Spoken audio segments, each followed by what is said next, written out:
Hi there, this is Calvin from Creative Web Academy, and in today's video we are going to look at um, in the previous video we have looked at the WordPress dashboard. So in today's video I'm going to teach you the steps in building your own website. Okay, the steps you need to take in building a website.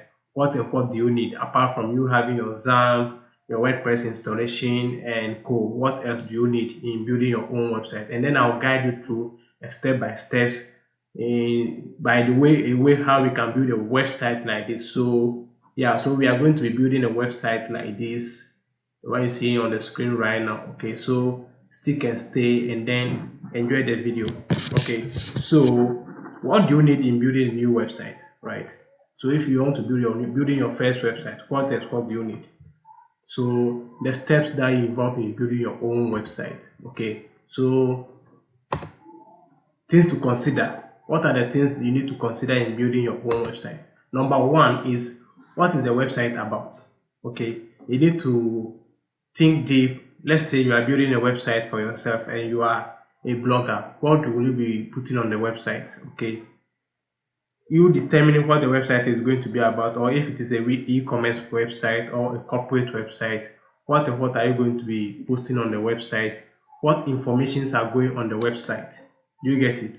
For, let's say, if I am building an e-commerce website for a customer, I'll need a payment gateway. I'll need a lot of stuffs. You get it? So I need to find out which theme will be accurate for me. Okay, so if you determine what the website is about, then you can easily move to the next step, which is functionality.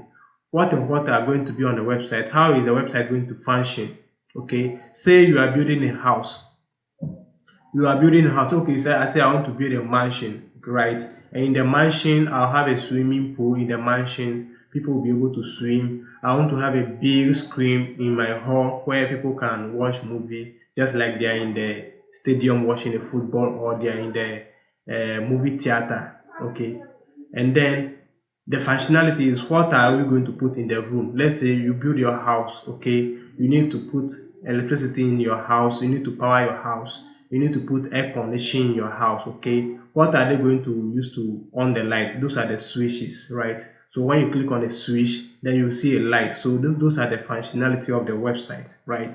So let's say if I'm building an e-commerce website, if customer will visit the website, a customer will click on a product that he or she likes, and then a customer, he will be able to add the product to carts, and then the customer will be able to check out. In checking out, he or she should be able to pay via mobile money or something else like that. If I am building a website for a corporate organization, or like the one I just show you, a school website, then people should be able to go to our contact page, and then when they visit the contact page, they should be able to send me an email, right? They should be able to send an email, or if there's a phone number on the website, they should be able to call directly from the website without they coming to their phone to type the numbers one by one, right?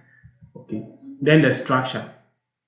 After you determine the functionality and what you want the website to do, you determine the structure of the website, right? This is just like a building plan. Okay, so if you want to build a house, you look for someone to build, you look for an architecture to build a plan for you or to develop a plan for you. After the plan, then you move to design, right? So you get the design for your website. Okay, I'm building an e-commerce website. I need a design. So you can contact a UX designer or UI designer or a graphic designer to design the website for you. You tell them, you tell him or you tell the person how you want the website to look like, the things the website should be able to do, right? But if you are a UX designer yourself, it doesn't matter. Or if you are some strong person like me who can go online and then do your own research, bring things together and then put it together to get your own design, you can go about that too, right? So you can go on. We have a free designs online that you can use for your website. Okay, and then after that, when you determine the design, then you determine the themes, right? The theme that you'll be using. Because if I am building an e-commerce website, then I'll need a theme that supports Google Comments. Okay, a theme that will be very easy for people for me to use. A theme that will support my carts, and I mean people will be able to purchase items from the website. Okay, and then we also look at the plugins. Okay, So you look at the plugins that the people will be able to use, or you look at the plugin that you are supposed to add to the theme, the plugins that will support your website for you, right? So those are the things that you need. So in the next video, let's get about it, how to build a website like this one. Okay, how to build a website like this one. So let's get it started.